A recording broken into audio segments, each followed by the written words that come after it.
Welcome to Eat Blog Talk, where food bloggers come to get their fill of the latest tips, tricks, and insight into the world of food blogging. If you feel that hunger for information, we'll provide you with the tools you need to add value to your blog, and we'll also ensure you're taking care of yourself, because food blogging is a demanding job. Now, please welcome your host, Megan Porta. Are you a motivated food blogger striving to meet financial or freedom goals? If so, then the Eat Blog Talk membership is for you. Take a journey with like-minded peers that will bring you past the overwhelm and straight into the arms of clarity. You will have direct access to guest experts delivering massive amounts of value into your business. You will have the opportunity to participate in monthly strategy calls, focusing on different aspects of food blogging, and most importantly, you will be part of a tight-knit, supportive, and encouraging family filled with people just like you. Visit eatblogtalk.com for more information, and the rest of us cannot wait to see you inside. Hey, food bloggers. Welcome to Eat Blog Talk. This podcast is for you, food bloggers wanting value and clarity to help you find greater success in your business. Today, I am so excited. I get to chat with Amy Estes from pinchmegood.com, and we are going to talk about streamlining recipes and kitchen time for a more seamless blogging experience. Amy is a food blogger, photographer, and home cook. Her blog, Pinch Me Good, is about sharing healthy, produce-inspired recipes to help people eat better and feel better in their everyday lives. Amy, I am so grateful to have this time with you today, but first, we all want to hear your fun fact. Oh, thank you. So I did have to think really, really hard about my fun fact, and I'm saying that very sarcastically because I pretty much almost used the same one. It may not be as unique nowadays as it was when I was growing up. I'm 41, so just to give you an idea of, when I was growing up, I am a triplet. What? I have two sisters, and when I was growing up, that was very unique. It's more common to be multiple nowadays, but when I was growing up, it was very unique, and I have two sisters that are the same age as me, obviously, and we all love to cook. We grew up cooking. I have three older brothers as well. They are not triplets. My parents say they cheated and had three at once. So my mom wanted a girl, and she got three at once. Oh my gosh, that is so unusual. Yes. So we're very close. One of my sisters actually lives across the street from me. Whoa. Her family, yep. And my other sister, we all just actually recently migrated from Connecticut to North Carolina. One by one, because we couldn't be apart, so we slowly kind of moved. My parents and my in-laws as well, we've all kind of, migrated here to sunny, warm North Carolina from snowy, dark Connecticut. And it's been really a huge, amazing journey to just move and live in a different place, but to be all together and to be so close. So so that's my fun fact. That is the coolest fun fact. Triplets. I do not know a single triplet, so I am so happy that I now can say that I do. I bet you guys have just the best bond. I think I've heard that with twins, and I'm sure it's the same with triplets, but the bond is just unmatchable. You can't explain it to anybody that is not a multiple. Really, it's we finish each other's sentences. We know each other better than anybody. So we always grew up with best friends during any of life's transitions. So, it's a gift that my parents, I guess, gave us. I don't know how to explain it. That is so, so cool. I love that. One of my favorites. So thanks, Amy. I'm excited also to hear about your just streamlining, your kitchen time. And as you know, food blogging requires so much balance, especially when we're in the kitchen.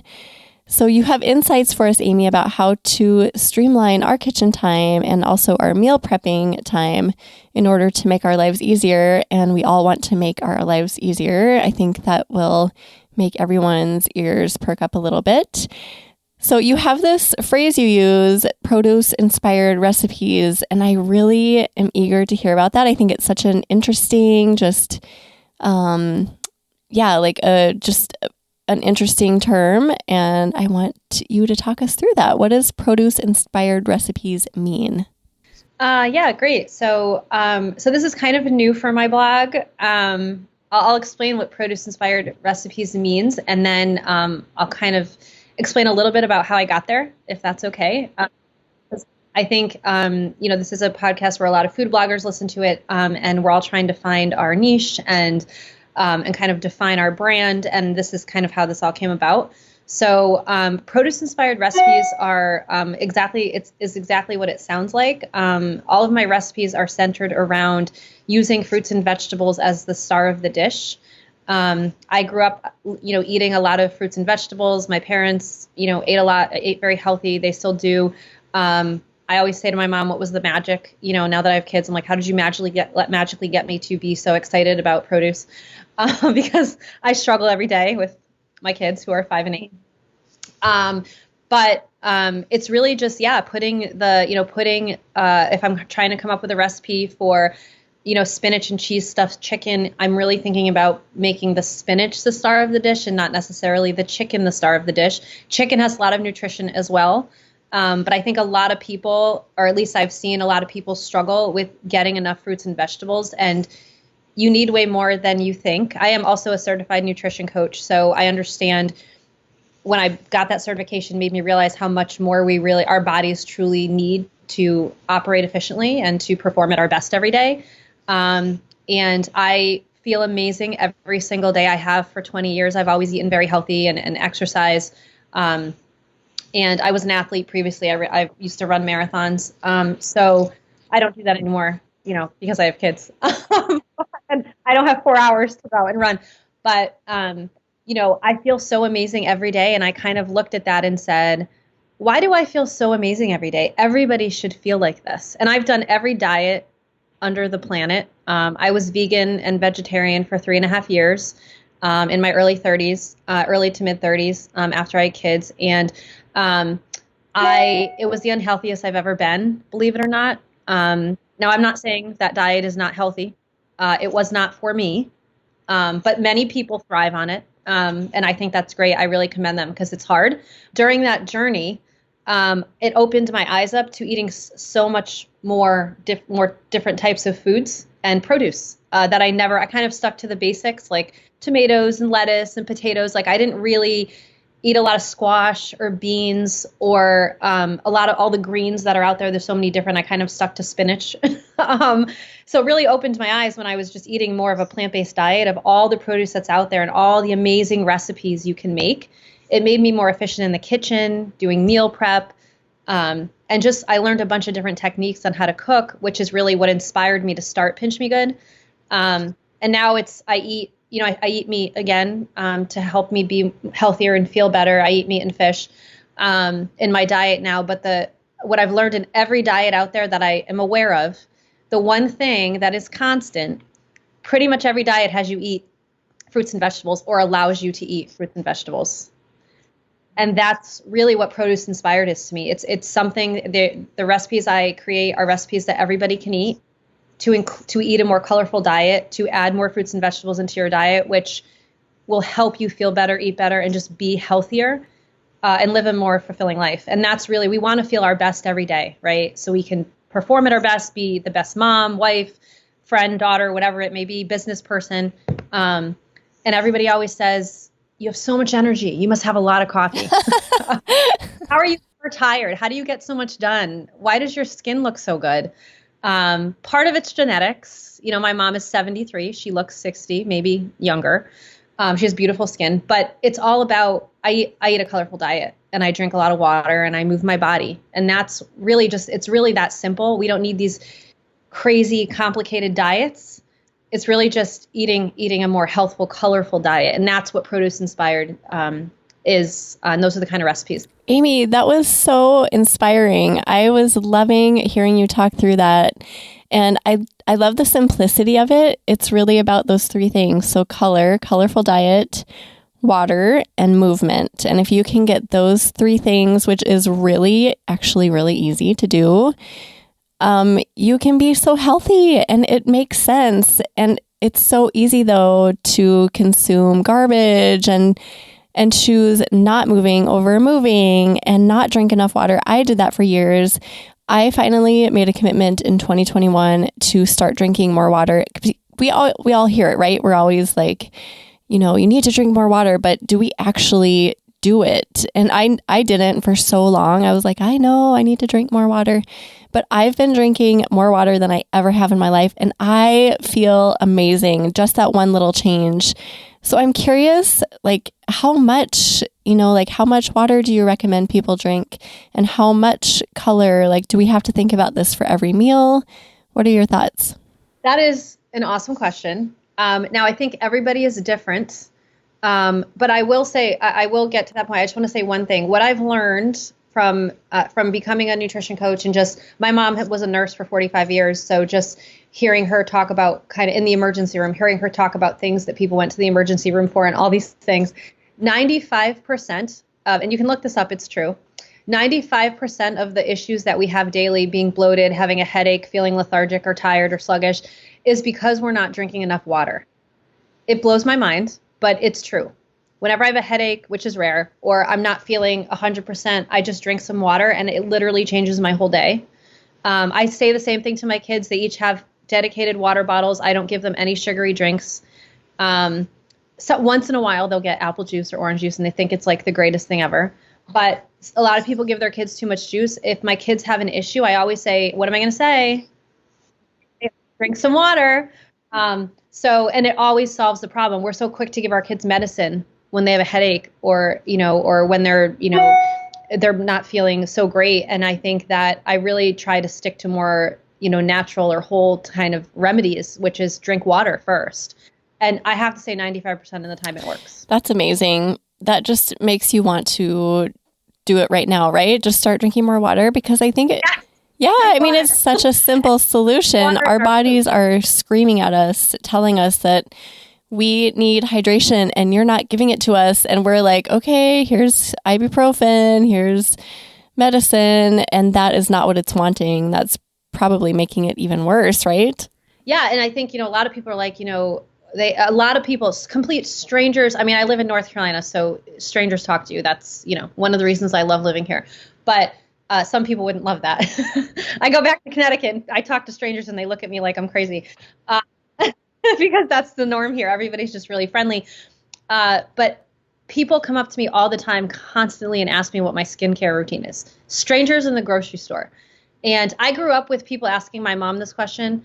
And she's like, I just eat healthy and I drink water. I don't have like a magic pill. I don't use any magic serums.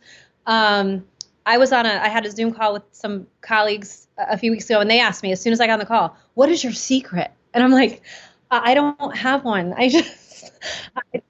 Water is also in your produce, right? So you hydrate your body. A lot of times we do things that dehydrate our body by that we think will help us make us feel better, like take ibuprofen, or take, just medications and things like that. But, and that's really, eating more fruits and vegetables, drinking water. When you ask me about the amount that we should have, I would recommend, different for my 8-year-old son than I would for me, who's a grown woman. Right. So, it depends on how active you are. I'm pretty active. I still run a lot and I ride my Peloton bike. I'm obsessed if you follow me on social media. I love my Peloton and I love running. So if I run an hour in the morning and do like a 20-minute ride later in the day and maybe some weights, that's kind of a lot. Most people who work out 30 to 60 minutes a day, I would say 100 ounces of water. If you're an average size person, which is around 150 pounds, give or take. So that would be my recommendation. You can look up guidelines and you can put in your weight. I think there's a website called howmuchwatertodrink.com, and you can kind of put in your activity level and your weight, and it will give you a general idea. But as with everything, start slowly. I'm not a doctor, right? So I just want to point that out. I'm not a doctor. But start slowly and listen to your body. See how your body feels. You don't want to make huge changes right up front when it comes to your diet and nutrition. Just start slow. Because then it might seem, don't get like 128 ounce jug of water and try to drink it every day.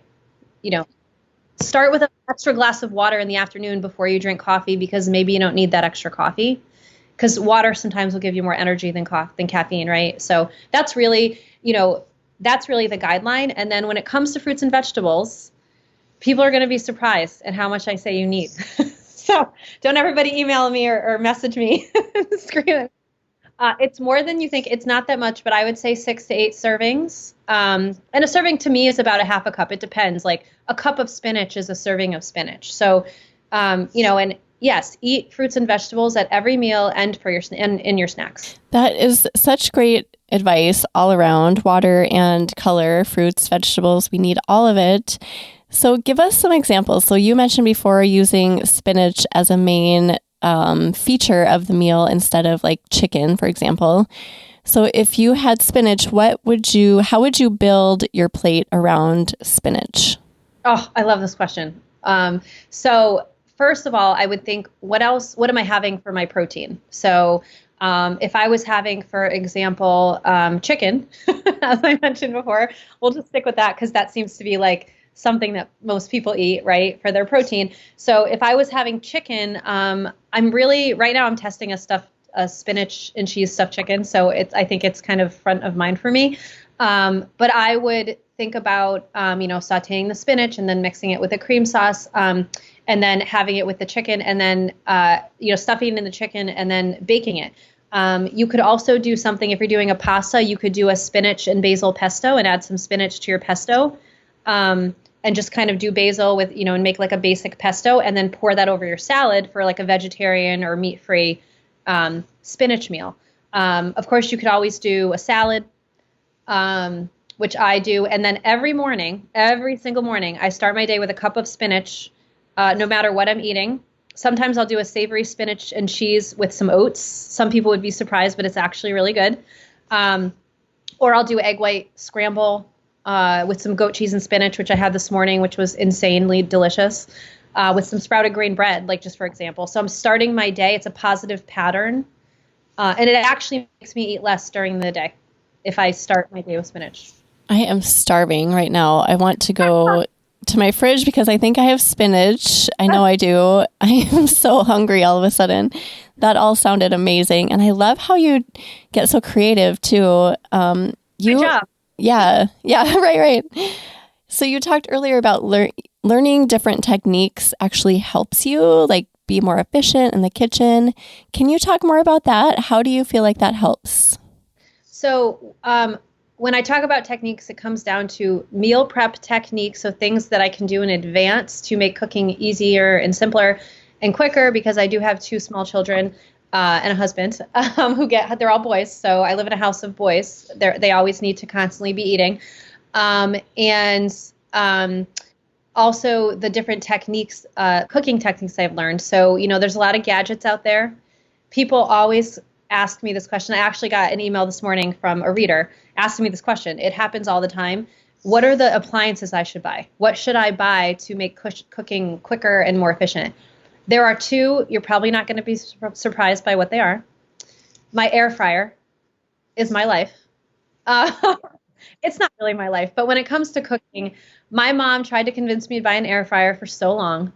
And I was like, no. And first of all, my mom is always right. She really, truly is. So listen to your mother. And she really is always right. She would laugh. So I bought one last March when the pandemic, hit. And I was like, I'm going to be home with these kids all day, every day. I need a quick way to make grilled cheese. And I never looked back. I have created some incredible air fryer recipes. I just started creating them. I wanted to wait until I became an expert using the air fryer, get really familiar with, the different things that you could cook in it before I started creating recipes for the blog. And so the few recipes I've created so far, which I did air fryer breaded chicken, which has no oil and is crazy crispy, and you'd never know that it's not fried. It's doing really well on the blog right now. If you go to pinchmegood.com, it's the first recipe that's up there. And then I'm looking at it right now. That's so funny that you said that. They look delicious. So good. And we make it like at least twice a week. And then I did an air fryer eggplant Parmesan, which has very little calories because eggplant is one of the best foods to eat. It has a lot of nutrition, a lot of vitamin C, which we all need right now because we're in a pandemic. And we need to keep our bodies healthy. And it's very quick and easy, and it's so good. Which is so important to me. If it's not delicious, I'm not eating it just because it's good for me. It's got to be really delicious. I'm with you on that 100%. It has to be good. So the air fryer, that's one, and then my Instant Pot, hands down. You got to have an Instant Pot, and these things are not that expensive. You can get an air fryer. I think I have one on my blog. It's the one that I have. I have a very good one because I cook for a living, so I need like a really sturdy one. And that one was about $120, but you can get them for $30 or $40. And I recommend a 6-quart Instant Pot. The 4 quarts are okay if you're like a single person. But if you're married or you have kids, the 6 to 8 quart is really what you want to buy. And then I have the single ones, like I have an Instant Pot and I have an air fryer. But they have like combo ones where it's an Instant Pot and an air fryer. I think Ninja makes one. I think that's what my mom has. I haven't kind of tested those yet. But when it comes to the Instant Pot, some of my favorite things, I use these appliances, by the way, every day.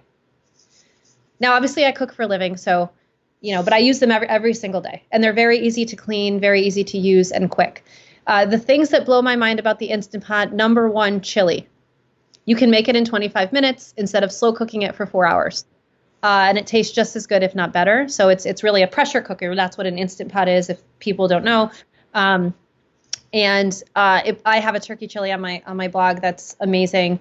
And it really blows my mind. But chili, soups, potatoes, like a baked potato, spaghetti squash, butternut squash, all those kinds of things. You can make your own beans. Those things blow my mind when it comes to the Instant Pot. And they are meal prep time savers that you can make on Sunday and eat all week long. That is great advice. I absolutely love my air fryer. I have actually 2 air fryers. I have a power fryer and a pressure fryer, and I love them both. I used my power fryer every single day, like you said. And my Instant Pot, I had taken it out recently, but I used to use that almost daily as well. It is so magical. I think every food blogger should have an Instant Pot and use it regularly. I totally agree with you. It's amazing. And like the chili, like you mentioned, soup can get done so quickly and it's so good. Everything that comes out of my Instant Pot, I'm blown away. I'm like, oh my gosh, I did not expect it to be this delicious, but it's always blowing my mind. It's just crazy. And it's easy to clean, so those are the kitchen, kind of the kitchen tips. And then the meal prep tips would be, there's like 4 meal prep tips that I do every Sunday. And I've been doing this, for 8 years since I had my firstborn, as I realized, oh, wow, kids are a lot of work. I really need to prep my food. And I always ate healthy. Like I said, I ran marathons. So I actually was still running marathons when I had 1 child, and then I had 2, and I was like, I can't do this anymore. So there's like probably 4 key things I prep. And I really think prep should be tailored around what you like to eat during the week. But I always prep my greens. So spinach basically comes washed and prepped, but I always prep kale. I always like to have 2 kinds of greens ready in my fridge. I'm actually working on a post right now, how to prep kale. So stay tuned. It's kind of my specialty. Ooh, I'm intrigued. My easy kale. Can you give us a hint? Well, I mean, it is my specialty because I do it every week, but I guess the hint would be I will tell you how to prep kale so it lasts for 8 days in your fridge. Still crisp, it's still super green and keeps all the nutrients in. You can use it in soups and salads. The best way to use kale, I think, is besides salad, is to chop it up and stir it into your soup right when it's finished and let it wilt for a minute or 2. And then kale is, we know it's a superfood. It's one of the best things you could put in your body, especially right now. So a lot of people, and it's like $1 or $2 for a bunch. It's very inexpensive. I know a lot of people that don't eat it because they're like, it's so much work, but it's not. It takes like maybe 5 or 10 minutes and then you have it all week. So that's how you have to think about it. My easy kale salad is the number one. I think it's number 1 on Pinterest, but it's what put my blog on the map. So if you want to look up easy kale salad with lemon, mine's the number 1. We just had it the other day. So it's a great way to eat kale and to prep that salad and have it with grilled chicken or grilled fish or whatever, or you can even have it with roasted chickpeas. It's a great salad to just have an easy light lunch or to have as a side. But I would say prep your greens. Make some kind of healthy carb. So yes, carbs are important and our bodies need them. So I would say healthy carbs like potatoes, squash, brown rice or quinoa. Those are my go-tos. I'm not like a huge pasta person. I think it's fine to eat pasta. It's just not my favorite food, so I don't eat a ton of it. You probably notice if you go on my blog, there's not a ton of pasta dishes, but I love lasagna, and you'll see 3 lasagna recipes on my blog, and they're all produce inspired. So I like lasagna because it's really fun to make, and it's just easy. It's an easy meal prep recipe you can make. So cook your greens, prep your greens, cook your healthy carbs, have those in the fridge. Cook your proteins. So my 2 favorite proteins to have on hand are marinated grilled chicken, or have chicken marinating in the fridge, right? That you can quickly throw into the air fryer or on the grill pan. And either meatballs, or turkey meatballs are my favorite, or turkey burgers, which don't last long in my fridge. So my kids we had them last night over a kale slaw that I made that's coming out shortly. With a poppy seed dressing. It was unbelievable. Sorry, I'm making you really hungry. You are, and it's 9:30, Amy.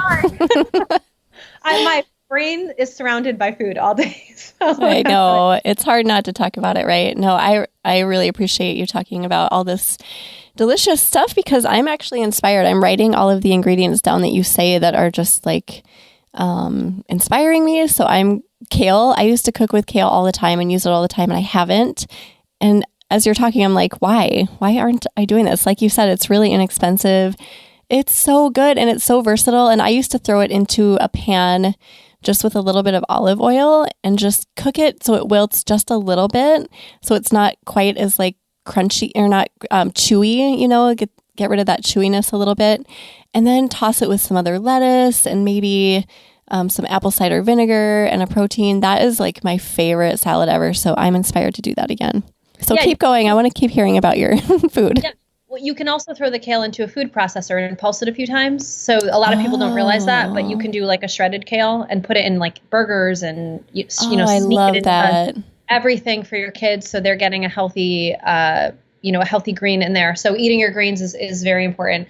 The other 2 things I would say, or one or 2 things I would say, is just make 1 or 2 dishes, like a soup and a lasagna, or enchiladas, or something that you believe you would want to eat during the week multiple times. So I have these skinny lasagna roll-ups that I love. They're spinach lasagna roll-ups, and a friend of mine just made them, and she ate them like 3 meals during the week. So they're great. They last for 5 days. I'll always put like a meal prep tip, or how long it will last in the fridge, how to store it, because that's so important to me when I'm cooking food, just to be able to quickly grab. My husband's upstairs in his office right now. He's got to quickly grab food all day, because again, men and boys need to constantly be eating. So I always have things prepped in my fridge that he can quickly grab, or my kids can quickly grab. So just every Sunday, look at 2 things, like what would I want to eat this week for a quick lunch or a quick dinner that you can just throw together. And having, chopped veggies and prepped cooked chicken, you can make a quick flatbread pizza, or, an easy vegetable stir fry. Just having those things, you can make dinners in 10 minutes. I mean, and just have, I love the ready rice that takes 90 seconds in the microwave. I use that all the time.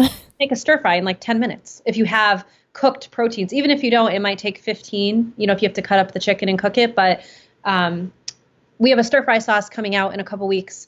It's like an everyday stir fry sauce, and it goes with everything: pork, chicken, beef. It's amazing. And the reason I decided to come out with it separately is I made it in a recipe, and my mother-in-law says, "Oh my God, I make it every day."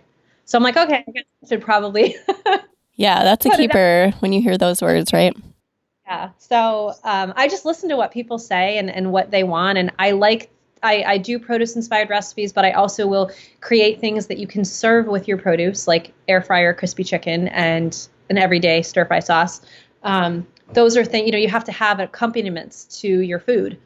So you're like, oh, I'm going to cook this spaghetti squash. What do I have with it? So you're, a pesto with some meatballs or something. That's a really easy light dinner you can have. I always don't really do a lot of carbs at night because I work out in the morning and I don't want to feel kind of heavy and sluggish in the morning. So I always do a light, low carb dinner, and I have my carbs earlier in the day. For me, that's what works for my schedule. So I think, just what works for you and go by how you feel. I love all of that, Amy. So I'm looking at easy kale salad right now, and I'm going to make this week. I am going to make this. It looks so good. I have never used pistachios in salads, but this just looks amazing. And I have to say one more thing about that. Your apple cider vinegar, you use that too. I use that in salads all the time. And some people think my boys think I'm bonkers. They're like, that is so gross. But it is, for me, it is so delicious and just brings out the flavor of the salad and just complements it so well. So I'm glad you do that as well. And it's really good for you, right? Yes, and especially apple cider vinegar and kale, they complement each other. And when you pair ingredients together, it actually ups the nutrition. So if you add apple cider, that's why it's in the salad dressing. If you combine apple cider vinegar in your dressing with your kale, it actually heightens the nutrition in your kale and allows your body to absorb the nutrition better. So the nutrients better. So I really think about that when I'm cooking. Well, I'm going to report back to you about the salad because it is going to be in my kitchen, in my belly soon. And I'm very excited. I'm actually not going to close this tab. I'm going to keep that open. Well, it was really fun hearing you talk through that. And meal prepping can be good for us food bloggers as a way to streamline our personal lives and our family lives and getting food to the people in our family and ourselves, but it can also be a way to deliver new ideas and ways to incorporate new things into the kitchen for our readers too, right? So do you ever do that? Do you ever offer it up as tips to your readers? So funny you should mention that. So I've been really focused from a blogging perspective to grow and build my blog. And this is where it comes into my niche, which is produce-inspired recipes. So I started the blog as a vegetarian vegan blog, right? It was sharing healthy vegetarian vegan recipes. So there's a lot of those on there if you are vegan or vegetarian. And then, as I, learned that I wasn't being as healthy as a vegetarian and I had to add meat back into my diet, I kind of was like, well, what am I going to, I got to switch. I want to be authentic. So I was like, I got to switch up my blog a little bit and add, meat and fish. I don't have a lot of, seafood recipes, but they're coming into my repertoire on my recipe index. So one of the things was a few months ago, which is probably shocking. It's probably 4 or 5 months ago now. I just kind of took a week and I was like, what is my niche going to be? I looked at my website and kind of looked at the themes of all the recipes I had on there. And I was like, I just really want to focus and hone in on something specific and find my readership to really grow my blog. And it just popped into my head, produce-inspired recipes. It took a few days of me really writing down every word of all of my themes and just kind of, I went on Pinterest and looked what people were pinning and what boards people were pinning my recipes to. And as a food blogger, I think that was probably the most frustrating thing recently. I was like, I really want this to be my full-time job. And so then I hired a branding company, Grace and Vine Studios. They're amazing. Love her. She's the best. Madison. She was unbelievable to work with, very easy to work with. And she created my logo and my branding around, produce-inspired recipes to eat better and feel better. And it has changed. And we implemented that around the holidays. And my blog has taken off since then. Oh, that's amazing. That is so incredible. I love to hear that. Yeah, I'm now making a full-time income. It's been crazy. Even with my kids home, I was able to figure it out. And it's been very inspiring. And she really created like an incredible brand for me. And I'm very grateful. So I recommend her 100%. I think if you're looking to try to find your niche and grow your blog, I think it's one thing you have to do. And now I know what my readers want. I'm building a readership. I'm building followers. They're reaching out to me. I'm creating content they want. And it feels so good. It just feels really good. Yeah, it's hard to deliver when you don't know who you're delivering to. Yeah. So that's a vital piece of it. Basically made me figure that out. Like she, really inspired me and pushed me to really hone in on my audience. And that was great. It was a great experience and worth it.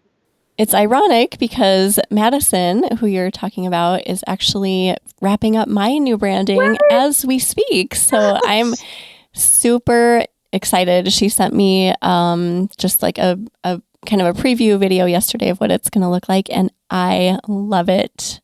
So Madison, if you're listening, thank you. You're amazing. Changing lives. I'm going to be doing a full site redesign with her, I hope later this year. So I wanted to figure out kind of what my readers want. So before we did more work on my website, I'm adding some more services to my blog as well. So I'm adding food photography services and recipe development to other bloggers. I just started offering that a couple days ago, and I got a flood of requests. I'm just like so grateful. That's amazing. Amy, that's really exciting. Yeah, to be able to work with other bloggers and help them on their journey and grow their business is the best feeling ever.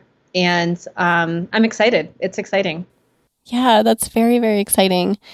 So you're offering up all of these new things, and finally figuring out who you're speaking to has helped you do that, right? So the first step was kind of like, okay, who are my people? And then from there, you've been able to expand a little bit. Yes. Yeah, that's so cool. And it's been incredible.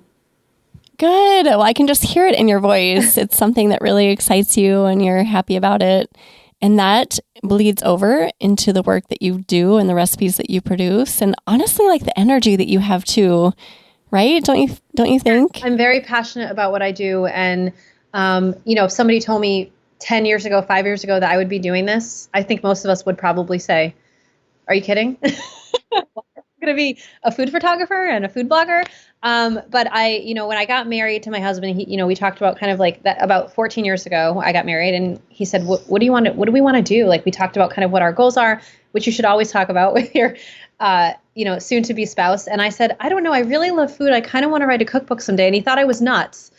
And I was like, I love writing and I love food. But at the time I was a project manager at an insurance company.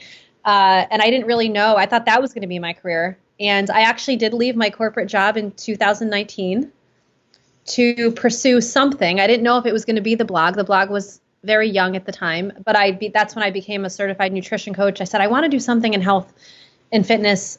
I was always very passionate about it, but I found as I got that certification, I just wasn't that interested in coaching people face to face and having those kind of clients. And then my husband said, why don't you do it through Pinch Me Good, through your blog? And so that's what I'm doing today. So I will be creating more content around. I just created a post about the 7 healthy eating habits you can start doing today. And it's a great post. There's a lot of helpful information, expanded information on what I talked about here today. So you can check that out. I think it's on the front page of my blog. And I'll be doing some more posts like that, meal prep tips, meal planning. I have a meal planning guide that's coming out as my freebie offer for my email list. So that's coming out next Monday. So be on the lookout for that. So I'm just trying to do more coaching through my business as well. So cool, Amy. So I have one last question for you. This has been so great, but I know that you focus on a lot of produce, so you have to focus on seasonal foods. Do you have any recommendations for that? Because it's easy to be like, oh, I'm going to cook with, pick an ingredient out of the list, but it might not be in season. So how do we buy seasonally in order to streamline and also save money? So that's actually a really great point. So a lot of people think eating healthy and eating more fruits and vegetables is so expensive. I mean, the number of times I get comments about that. This is so expensive. It's not. It's actually way less expensive than you think. Like I said, a bunch or two of kale you can get for $1. Spinach you can get for, a couple dollars. These are foods that you can start very, very slowly adding into your diet. So I would recommend downloading. You can find tons of them everywhere. A seasonal produce guide. You can go to Pinterest. You can go to Google. Just download one.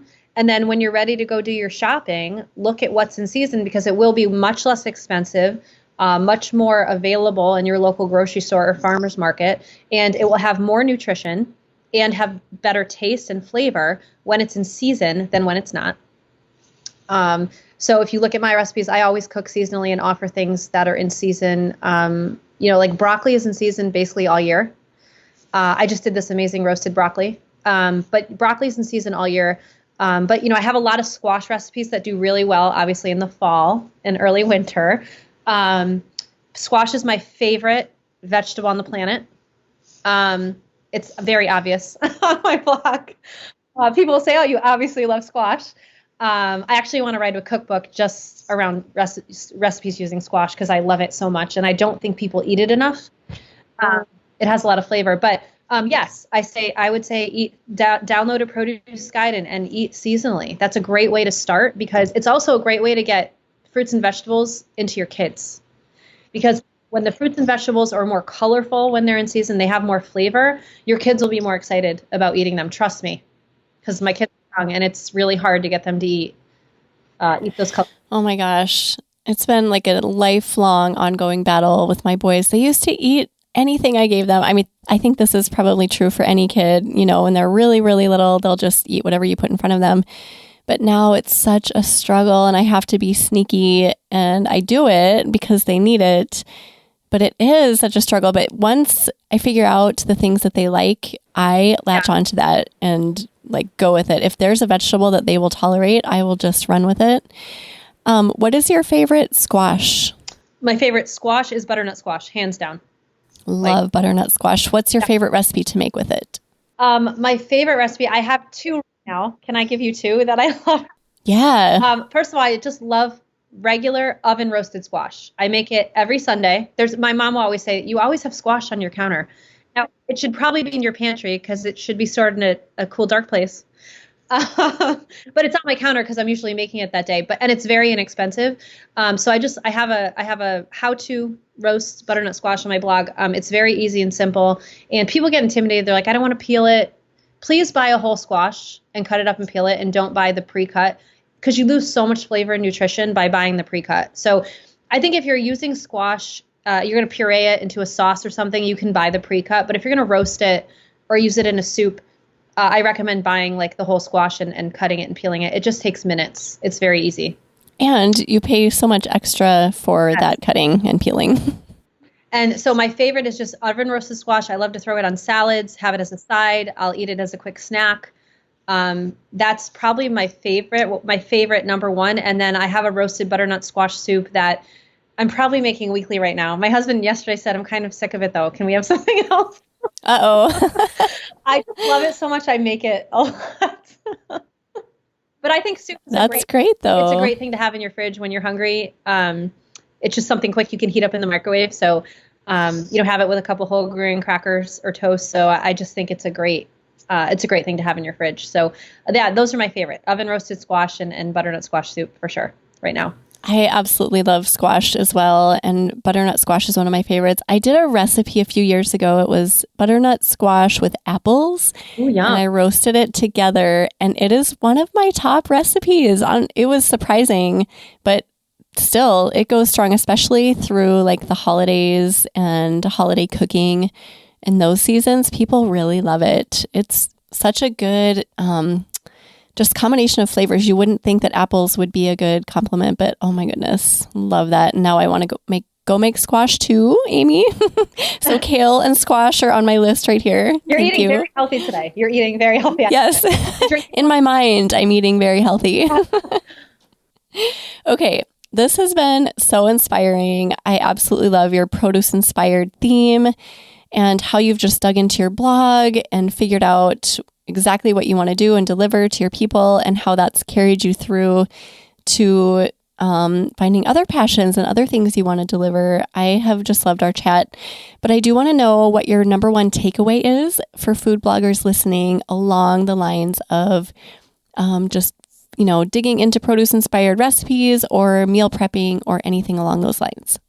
So I thought a lot about this, and it didn't take me that long to think about what my takeaway was.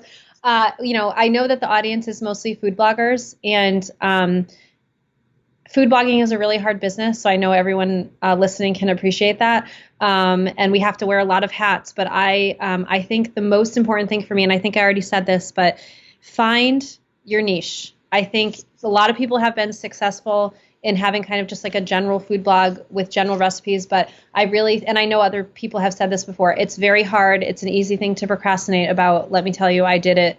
But ever since I found my niche and figured out what kind of recipes I wanted to create and why and who my audience was, it has changed my business. My business has grown just in the last year alone by, I think 250% was the number that I came up with. And it's crazy. It's blowing my mind, and it's going up every day. And I think that's the takeaway I think I would give to everybody. I love it. And I hear that from so many people. So I hope food bloggers are inspired by this. I know they will be. So thank you just for being here today, Amy. This was really fun. I enjoyed chatting with you. Thank you for having me. I'm so grateful to be on your blog. I love your blog. I listen to it all the time. I'm sorry, your podcast, not your blog. Yeah, I knew what you meant. I listen to it all the time when I'm cooking, and it's really great. And it's been I've gotten some really helpful and useful information. So thank you. Oh, I'd love to hear that. I'm so glad that you found it helpful. Before you go, we want to hear either your favorite quote or words of inspiration. Okay, so my favorite quote, I don't know who said this. I heard it somewhere. But my favorite quote from, a health coach perspective is everything in moderation, including moderation. Ooh. I wish I could plug wherever I heard that, but I don't remember where I heard it. So if that is your quote, I'm sorry if I stole it. I don't remember where I heard it. I've never heard that, but that's very thought-provoking. I love that. And then from a blogging and business perspective, you are what you believe. So if you can manifest your dreams, mindset is everything. So if you believe you can achieve it, you will.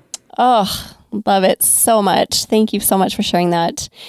We are going to put together a show notes page for you, Amy. If anyone wants to peek at those, go to eatblogtalk.com/pinchmegood. And also go check out Amy's blog. There are so many delicious recipes on there. And you're going to be hearing from me soon, Amy, about this easy kale salad. And I also want your energy. So I feel like you are just full of energy, and the eating colorful foods and drinking lots of water and staying active. It's just very encouraging for all of us to hear. So thank you for all of that too.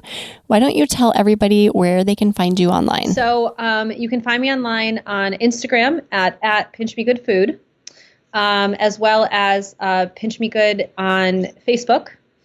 And my blog is pinchmegood.com.